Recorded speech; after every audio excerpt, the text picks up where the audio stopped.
오늘 우리가 함께 볼 하나님의 말씀은 사무엘하 13장 19절부터 22절까지의 말씀. 사무엘하 13장 19절부터 22절까지의 말씀. 우리 찾으셨다면 제가 봉독하도록 하겠습니다. 다말이 젤을 맞나요, 여기가? 네. 다말이 젤을 자기 머리에 덮어쓰고 그의 채색 옷을 찢고 손을 머리 위에 얹고 가서 크게 울부짖으니라. 그의 오라버니 압살롬이 그에게 이르되 내 오라버니 암논이 너와 함께 있었느냐? 그러나 그는 내 오라버니이니 누이야. 지금은 잠잠히 있고 이것으로 말미암아 근심하지 말라 하니라.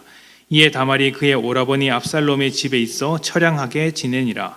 다윗 왕이 이 모든 일을 듣고 심히 노하니라.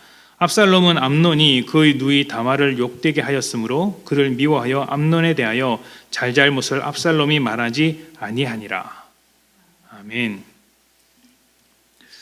예전에 교회에서 사역할 때 아주 사소한 문제로 다투었던 청년 2명이 있었습니다. 정말 사소한 문제였는데 사람 일이 그렇듯이 오해와 오해가 쌓이다 보니까 그 둘 사이가 아주 심각하게 갈라서게 된 것이죠. 교회 안에서 종종 있는 일이고 자주 볼 수 있는 일 중에 하나라고 생각을 합니다.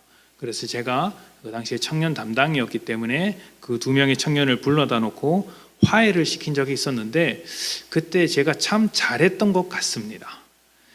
두 사람을 불러놓고 대단한 일을 한 것은 아니었습니다.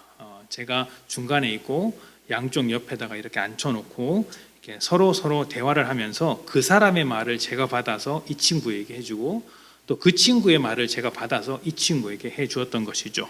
두 사람 중간에 앉아서 한 사람에게 먼저 이런 질문을 던졌습니다. 이런 일이 있었는데 알고 있니?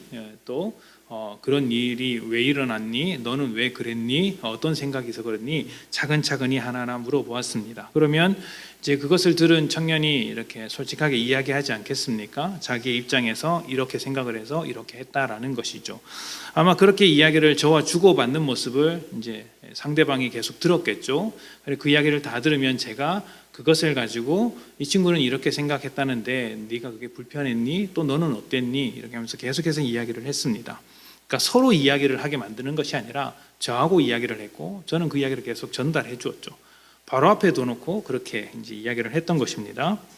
그렇게 이야기를 하다 보니까 정말 사소한 오해였다는 것이 드러나게 되었고 서로의 감정도 그렇게 나쁠 만한 것이 아니었다는 것을 금방 알게 되었죠. 그래서 관계가 아주 쉽게 회복된 적이 있었습니다.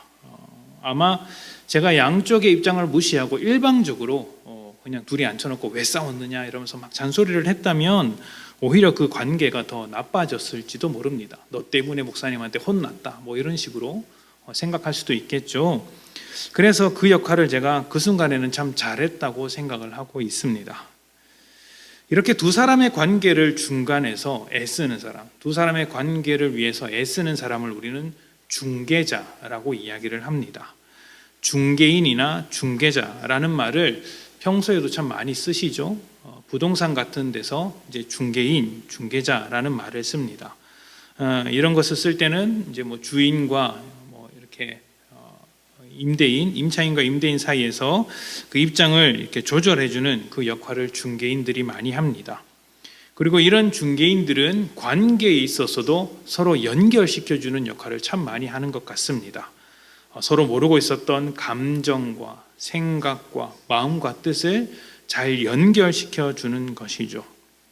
성경에는 수많은 중개자들이 나옵니다. 그리고 그 대표가 예수님이시죠. 중개자라는 말이 조금 어색하니까 중보자로 바꿔서 말씀하셔도 좋습니다. 예수님은 중보자로서의 역할을 다 하셨는데 에베소서에서 이러한 역할을 말하고 있습니다. 에베소서 2장 16절인데요. 또 십자가로 이 둘을 한 몸으로 하나님과 화목하게 하려 하심이라. 원수된 것을 십자가로 소멸하시고. 아멘. 예수님께서 하나님과 사람 사이에 원수된 것을 화목하게 하셨다. 뿐만 아니라 이 둘을 한 몸으로 만드셨다고 하지 않습니까? 그러니까 율법을 기준으로 삼아서 유대인과 이방인을 나누어 살았는데 그 둘도 하나로 만들었다는 것이죠. 그러니까 하나님과 사람 사이의 관계를 회복했고 또 사람과 사람 사이에서 관계도 회복하는 것이 예수님의 역할이었고 십자가로 인해서 그것을 이루셨다라는 것입니다.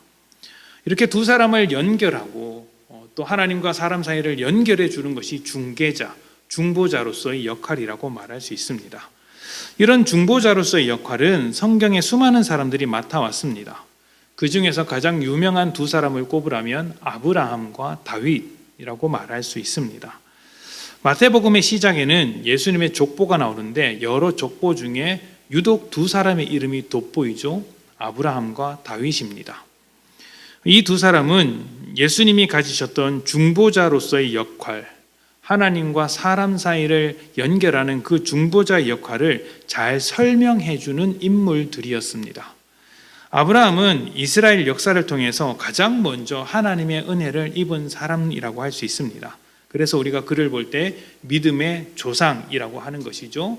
이 믿음의 조상이라는 말은 가장 먼저 믿은 사람이기보다는 하나님의 은혜를 가장 먼저 입은 사람이라고 보는 것이 가장 정확한 것 같습니다. 하나님의 은혜를 가장 먼저 입었고 하나님께 믿음으로 나아갈 수 있었던 사람이라고 보는 것이죠. 그래서 아브라함은 하나님을 알아갈수록 사람과 하나님 사이에 중개하는 역할을 감당하게 되었습니다. 그 대표적인 예가 소돔과 고모라를 위해 중보했던 것이죠. 그 악한 도시를 위해 기도했던 것을 생각해 볼 수 있습니다. 이런 것과 같이 죄인과 하나님 사이를 연결하는 그 역할을 중개자 혹은 중보자라고 할 수 있습니다. 중보자는 어쩌면 가장 먼저 하나님을 경험하고 이해하는 사람이라고 말할 수도 있습니다. 가장 먼저 은혜를 입은 것이죠. 그러니까 뭔가 잘해서 중보자가 된 것이 아니라 하나님으로부터 은혜를 먼저 입었기 때문에 중보자 혹은 중개자의 역할을 합니다. 우리가 믿지 않는 집안에 며느리 한 사람이 믿어서 그 집안 전체가 변화되었다라는 이야기를 많이 듣지 않습니까? 그러니까 하나님의 은혜를 먼저 입은 그분께서 그 가족에게 하나님과의 관계를 연결시켜주는 중개자의 역할을 감당해 주는 것이죠. 그래서 이렇게 중보자에게는 하나님을 잘 이해하고 그 은혜의 삶을 살아가는 것이 필수적입니다. 그것을 못하면, 그 은혜를 간직하지 못하고 하나님을 알지 못하면 중개자로서의 역할을 할 수 없죠. 하나님을 믿으면서 살아가는 그 은혜의 삶을 사람들에게 드러내야 하는데, 보여주어야 하는데 내가 받은 은혜를 다 까먹고 살아가면 어떻게 중개자 역할을 할 수 있겠습니까? 오늘 말씀에는 중보자로서의 다윗의 모습, 중개자로서의 다윗의 모습을 볼 수 있습니다. 그런데 그 역할을 잘 해냈는가라고 생각해 보면 그렇지 않습니다. 다윗의 인생이 생각보다 복잡하고 어려운 것이 바로 이런 점인데요. 하나님께 은혜를 받고 하나님의 뜻을 잘 따라가는 것 같이 보이더라도 그렇지 못하는 것이 굉장히 많았고 실패하는 일도 아주 많았기 때문입니다. 일단 다윗에 대해서 이해하려면 사람이 죄인이라는 사실을 먼저 생각해야 합니다. 사람 중에서 하나님의 기준에 합당한 사람은 단 한 명도 없습니다. 로마서에 나오는 것처럼 모든 사람은 죄인이기 때문에 하나님의 영광에 이르지 못합니다. 그런데 어떻게 하나님께 합당한 사람이 있을 수 있겠습니까? 그래서 하나님의 마음에 들기 위해서는 가장 먼저 하나님의 은혜와 일하심을 통해 변화되는 것이 있어야 합니다. 죄인이라는 것에서 변화되어 하나님의 품 안으로 들어가는 그런 과정이 반드시 필요한 것이죠. 다윗을 두고 하나님의 마음에 합한 사람이라고 할 때도 이런 은혜와 일하심을 전제로 말하는 것입니다.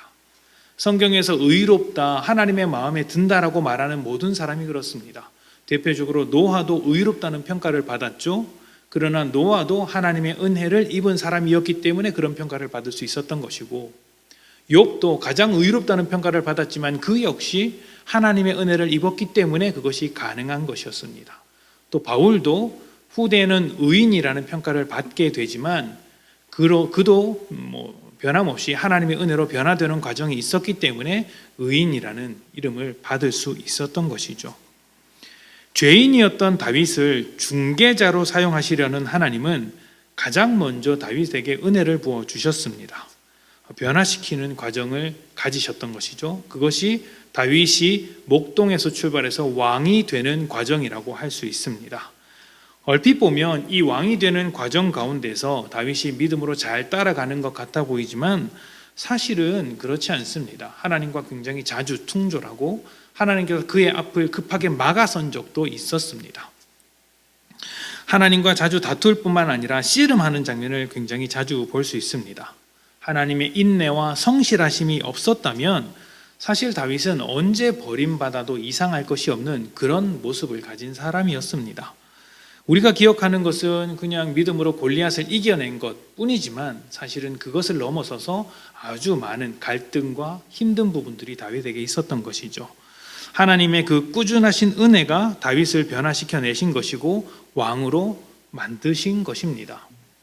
다윗이 얼마나 하나님의 뜻을 거절했는지 몇 가지 말씀을 좀 찾아보면서 오늘 들여다볼 텐데요.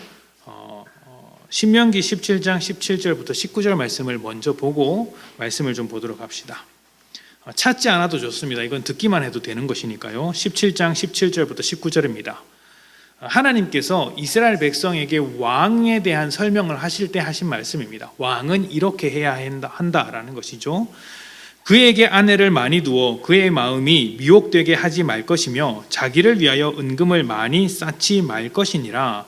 그가 왕위에 오르거든 이 율법서의 등사본을 레위 사람 제사장 앞에서 책에 기록하여 평생에 자기 옆에 두고 읽어 그의 하나님 여호와 경외하기를 배우며 이 율법의 모든 말과 이 규례를 지켜 행할 것이라. 아멘. 자, 이것이 왕에게 요구하시는 말씀입니다. 아내를 많이 두지 말라고 했고요. 은금을 많이 쌓지 말라고 합니다. 우리가 읽지는 않았는데 그 앞에 보면 병마를 많이 두지도 말라고 합니다. 병사와 말들, 전쟁하는 도구를 많이 두지 말라는 말씀도 있죠. 이것은 왕의 세력을 확장시키지 말라는 말이에요. 왕의 권력과 힘을 강화시키지 마라. 애초에 왕이라는 역할은 자기 왕권을 수호해서 나라를 잘 다스리는 것이 아니다. 그래서 하나님께서 나라를 이렇게 다스리라, 잘 다스리라 이런 말씀이 없지 않습니까? 어차피 이스라엘은 하나님께서 다스리는 나라예요. 하나님께서 다스리는 나라. 그 왕이 뭐 해야 될까요? 하나님과 백성 사이에서 중개자 역할을 해야 되는 겁니다. 주인 노릇을 하는 것이 아니라 중개자 역할을 하는 것이죠. 그것을 알게 하는 것, 주인이 하나님이시며 하나님께서 다스리는 나라다라는 것을 알게 하는 것이 왕의 역할입니다. 그래서 왕에게 요구되는 것이 무엇이냐면 하나님을 경외하는 것, 이 율법서를 곁에 두고 하나님 경외하기를 배우라. 이것이 왕에게 요구되는 한 가지였습니다. 그런데 다윗이 어떻게 할까요? 사무엘하 3장으로 한번 넘어가 봅시다. 이것은 한번 읽어봄직합니다. 사무엘하 3장 2절부터 5절.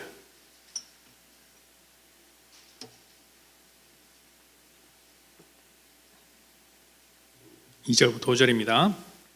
제가 천천히 읽어보겠습니다.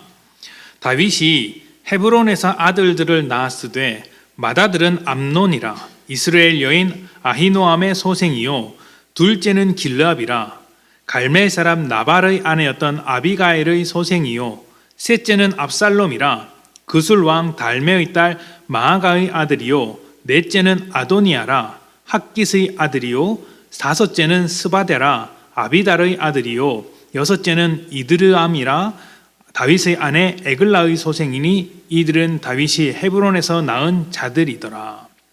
아멘. 아들이 참 많죠. 이게 헤브론에서만 낳은 아들입니다. 그런데 각각 다른 아내들에게서 낳은 아들들이죠. 아내를 많이 두지 말라고 하신 말씀을 완전히 무시하고 아내를 많이 두었습니다.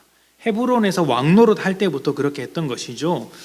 뿐만 아니라 다윗은 헤브론에서 7년 6개월, 약 7년 정도를 왕노릇합니다. 그리고 예루살렘에서 33년을 왕노릇합니다.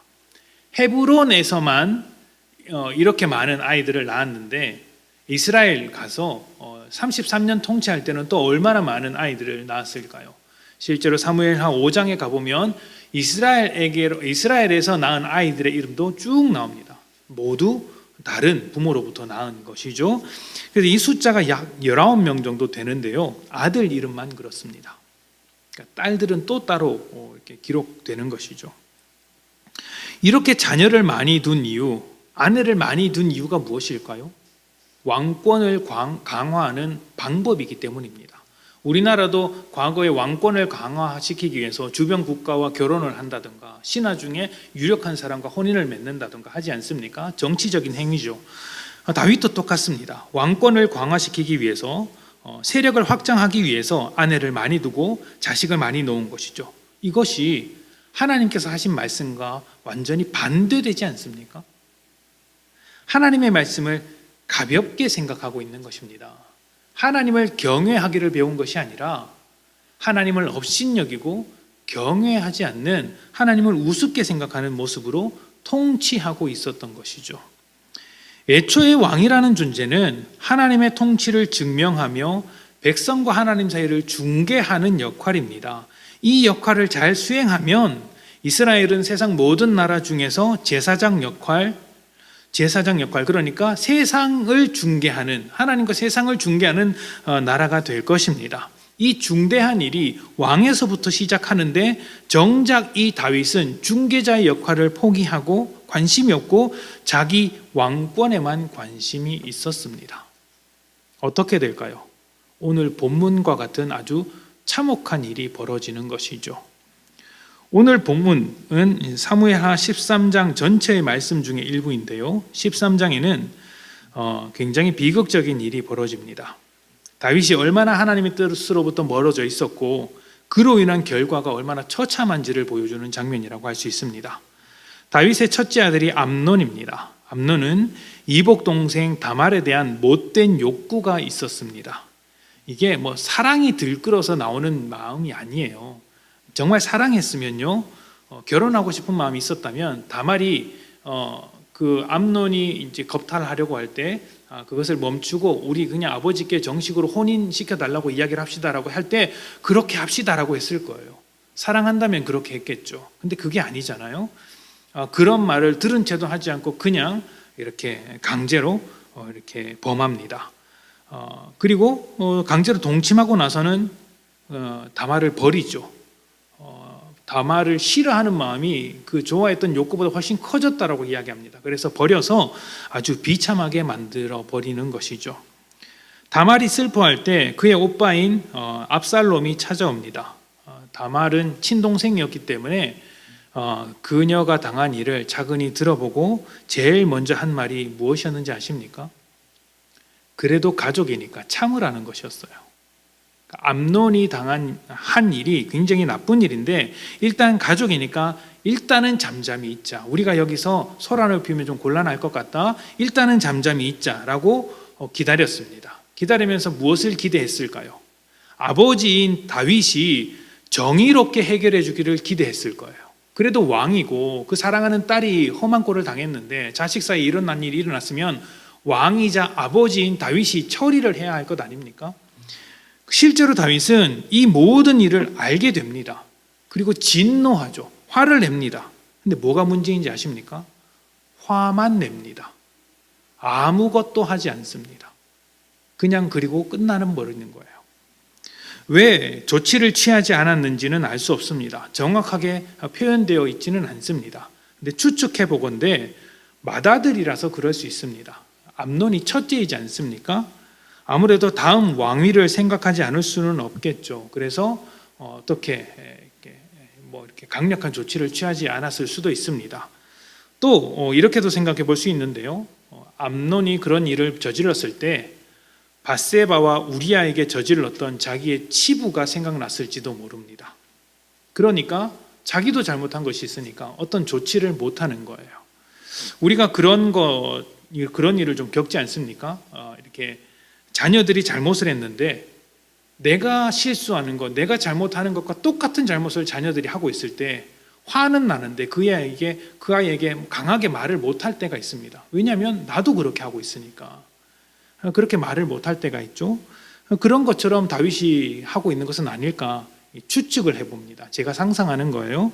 근데 분명한 것이 하나 있습니다. 무엇이냐면 지금 다윗이 하나님의 뜻대로 살고 있지 않다는 거죠.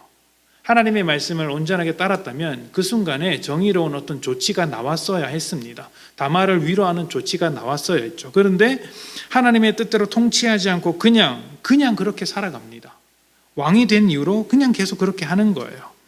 그래서 이런 모습이 사무엘하 11장부터 쭉 이어져 나오는데 그 이 말씀을 보시면 사무엘하 11장 이후로 계속 보시면 다윗이 실패하는 모습들이 계속 나오는 거예요. 다윗의 아주 처절한 현실이 계속 나옵니다. 왕이 된 이후로부터 그게 계속 나와요. 다윗의 현실이 있는 그대로 드러나게 되죠. 그리고 중개자 역할을 전혀 하지 않았던 다윗에 대한 그 결과, 다윗이 한 일에 대한 결과, 그러니까 중개자 역할을 버렸던 그 결과를 아들들을 통해서 다 받게 되는 거예요. 중개자로서 왕은 하나님의 통치와 하나님의 뜻을 백성들에게 전달해야 합니다. 연결시켜 주어야죠. 하나님의 통치와 뜻은 사람들을 위한 것이고 사람들에게 복된 것입니다. 수차례 강조하는 것인데요. 그래서 중개자의 역할을 하면 새로운 복이 오는 것이 아니라 중개자 역할 자체가 복된 거예요. 중개자 역할 자체가 복된 것이죠. 중개자 역할을 하지 않으면 어떻게 될까요? 어떤 새로운 벌을 받는 것이 아니라 하지 않는 것 자체가 저주 안에 머무는 것입니다. 제가 오늘 아침에 어떤 성도님과 비슷한 이야기를 짧게 나누었는데요. 하나님의 뜻이라는 건 이런 거예요. 자, 비가 굉장히 많이 내리는 날에 우산이 없으면 어떻게 됩니까? 홀딱 젖겠죠. 그래서 집 나갈 때 부모님들은 자녀들에게 우산 챙겨가라, 우산 가져가라 이야기를 합니다. 비 맞으면 몸이 젖을 뿐만 아니라 감기도 걸리고 몸살도 걸리고 더 큰 이제 건강상의 문제가 생길 수 있으니까 신신당부를 합니다. 꼭 우산을 써야 한다. 그런데 어떻습니까? 말을 안 듣죠. 여러분은 그런 경험이 있는지 모르겠습니다. 저는 어렸을 때 우산을 들고 가다가 이렇게 그냥 휙 우산을 내려놓고 비 맞으면서 걸어가기도 했는데요. 비 맞는 일이 참 재밌습니다. 재밌지 않습니까? 어떨 때는 좀 기분 내키는 날은 비를 일부러 맞기도 하죠. 어렸을 때는 특히 비 맞는 것이 재밌어서 아이들은 비만 오면 나가서 놀자라고 이야기하기도 합니다. 그런데 그렇게 비를 맞으면 감기 몸살이 걸립니다. 며칠을 고생합니다. 그러면 이것이 부모님의 말씀을 듣지 않아서 그런 것이죠. 하지만 부모님의 말씀을 듣지 않았다고 부모님이 감기를 걸리게 한 것은 아닙니다. 그렇지 않습니까? 그냥 아이가 우산을 쓰지 않은 부모님의 말씀을 거절한 그 결과를 받은 것이죠. 하나님의 통치와 하나님의 뜻은 이 죄로 가득한 세상에서 우리에게 우산이 되어줍니다. 죄의 통치를 받으면 그 순간에는 재밌고 잘 사는 것 같지만 얼마 지나지 않아서 죄의 결과를 혹독하게 당하게 됩니다. 하나님을 제쳐두고 우상으로 삼는 것들을 가만히 보십시오. 그 모든 것이 우리의 인생을 보장해 주는 것처럼 이야기하지만 사실은 아주 철저하게 매달리도록 만드는 것들이 많습니다.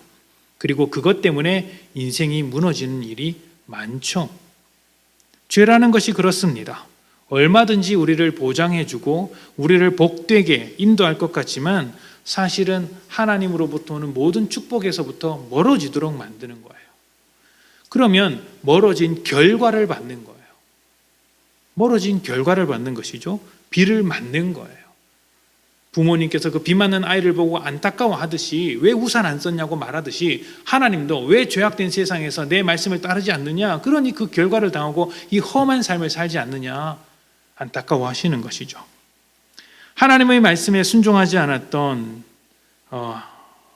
다윗은 하나님을 경외하지 않았던 것이고 또 하나님을 경외하는 법을 아들에게 가르쳐주지 않은 것이기도 합니다. 그러니까 어떻게 됩니까? 자기가 했던 그대로를 아들들이 답습하는 것을 보게 되는 거예요.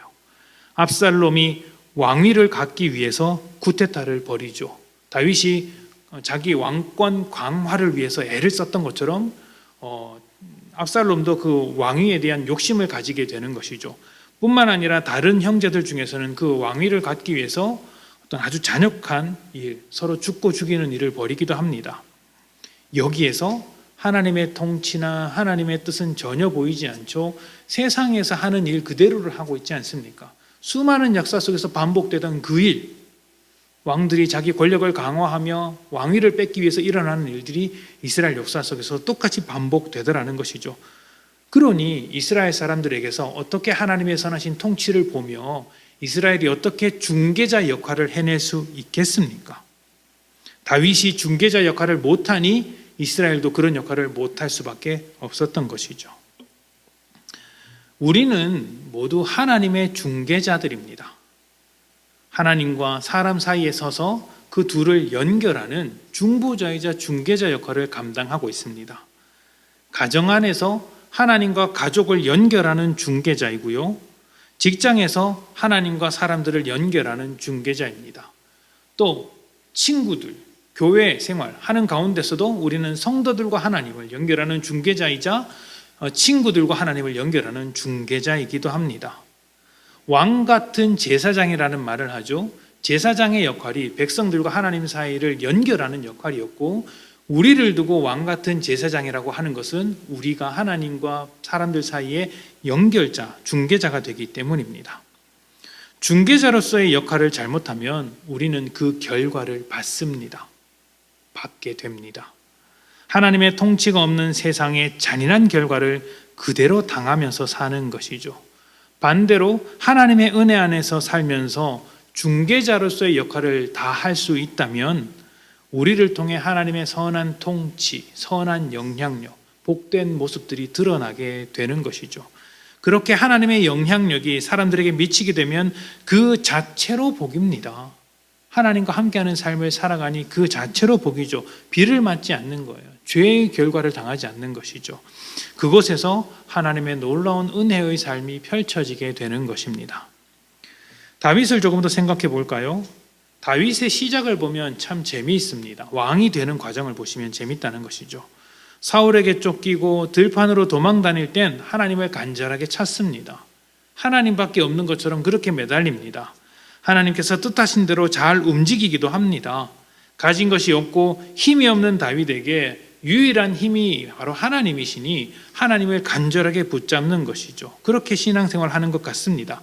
그런데 정작 왕이 되고 나서는 마치 자기 힘으로 왕이 된 것처럼 행동할 때가 많았다는 것이죠.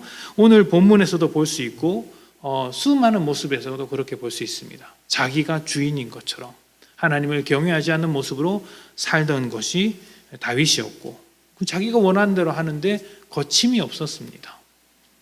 우리는 급할 때, 바닥에 있을 때, 아무 능력이 없을 때, 내가 아무것도 아니라고 생각할 때 하나님을 간절하게 찾습니다. 사울에게 쫓겼던 다윗과 같이 하나님을 찾죠. 얼마나 간절한지 모릅니다. 금식도 하고 울기도 하고 정말 매달립니다. 중개자의 역할을 위해선 울어본 적이 없는데 내 상황이 급하니까 우는 것이죠. 그런데 이게 무슨 눈물입니까? 그냥 급해서 나오는 눈물이에요. 급해서 나오는 눈물. 그런 눈물은 사실 아무 소용이 없는 거예요. 왜냐하면 그 급한 일이 끝나면 사라지기 때문입니다. 급한 일이 끝나면 눈물이 사라져요. 간절함도 사라져요.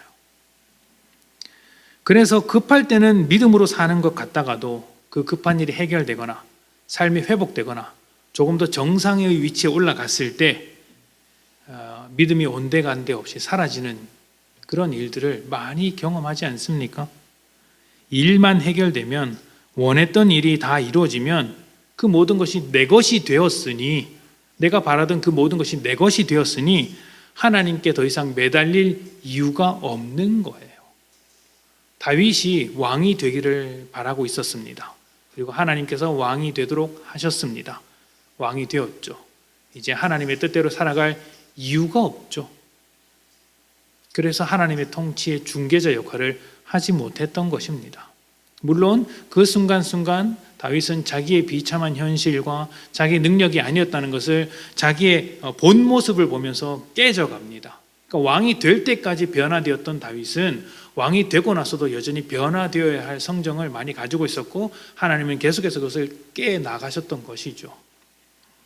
최소한 믿는 자는 그러한 급한 상황 속에서도, 쫓기는 상황 속에서도 문제가 해결되는 것으로 끝나서는 안 됩니다. 그런 상황 속에서 자기의 본 모습을 봐야 되는 거예요. 본 모습. 하나님 앞에서 아무것도 아닌 정말 썩어 있는 죄인에 불과한 자기의 본 모습을 보는 것이죠. 그래야 문제가 해결된 뒤에도 하나님을 놓치지 않습니다. 내 뜻대로 살아서 되는 것이 없고 오직 하나님의 뜻이 나를 복되게 한다는 것을 인정하는 그 자리까지 가야 하는 것이죠. 내 것이 아니구나. 내 방법이 나를 복되게 만들지 않는구나. 하나님의 뜻을 쫓는 것이 참된 복이구나. 이것을 인정하는 자리까지 가야 합니다. 이것을 위해서 하나님은 철저하게 우리를 실패하게 하실 것이고 그 실패를 통해서 우리의 민낯을 들여다보게 하실 것입니다. 그렇게 해서 우리가 하나님을 붙잡는 인생이 된다면 낮은 자리에 있으나 높은 자리에 있으나 가난하나 부하나 아무 상관없이 나를 인도하시며 살리시는 하나님을 붙잡게 되고 그 붙잡는 믿음으로 말미암아 사람들과 하나님을 연결시켜주는 중개자의 역할을 할 수 있게 되는 것입니다. 하나님의 중개자가 아닌 사람들이 만들어내는 결과는 아무리 잘해도 죄의 결과를 벗어나지 못합니다. 하나님의 뜻을 생각하지 못해서 만드는데 무엇이 선하고 무엇이 복되겠습니까? 왕이 된들 무엇하며 세상에서 잘나간들 무엇을 하겠습니까? 그것은 결국 세상의 일부이지 하나님의 어떤 은혜는 아닐 것입니다. 영원한 가치를 알고 하나님의 백성이 되어 살아가는데, 하나님의 자녀로 살아가는데 중재자의 역할로 살지 않는다면 그 삶에서 무엇을 자랑하겠습니까? 하나님께서 우리에게 요구하신 것은 딱 한 가지이지 않습니까? 증인이 되라. 증인이 되라. 그 증인이 중개자의 역할인 거예요. 하나님을 소개하고 하나님의 사랑과 은혜를 증명하는 것이니까요. 여러분들의 자녀에게 무엇을 중개시켜 주겠습니까? 여러분들의 가정에 무엇을 중개시켜 주겠습니까? 돈입니까? 돈을 중개해서 자녀들이 돈과 연결되면 복된 삶을 살겠습니까? 학벌입니까? 그런 것들을 연결하면 자녀들이 이 세상에서 정말 하나님께서 주시는 그 놀라운 은혜를 경험하며 살겠습니까? 성공일까요? 세상에 그 어떤 가치를 가져와서 중개시킨들 여러분 그것은 좋은 결과를 맺지 못합니다. 죄를 이겨낼 수 없기 때문이죠. 그런 것은 이미 세상에 넘치고 넘칩니다. 우리는 그런 것을 중개하라고 부름받은 것이 아니라 하나님과 사람들을 연결하라고 부름받았습니다. 그게 중개자이죠. 우리가 중개자로서 하나님과 사람들을 연결할 수 있다면 우리가 있는 모든 곳이 하나님의 통치로 가득한 곳이 될 것이고, 그렇지 못하면 지금 다윗의 집안 꼴이 될 것입니다. 세상의 가치로 가득한 곳은 결국 세상의 결과를 받게 됩니다. 하나님을 중개시킬 것인가, 세상을 중개시킬 것인가, 우리에게 달려 있는 것이죠. 각자 계신 곳에서, 각자 사는 곳에서 만나는 모든 사람에게 우리가 하나님과 그 사람을 연결시켜주는 중개인이라는 사실을 잊지 마십시다. 우리를 통해 하나님을 알아갈 수 있도록, 또 세상이 오해하고 있는 하나님을 잘 소개할 수 있도록, 예수님의 은혜를 세상이 더 잘 알아갈 수 있도록 그 모든 것을 잘 소개하는 복음의 중개인이 되시기를 축복합니다. 함께 기도합시다.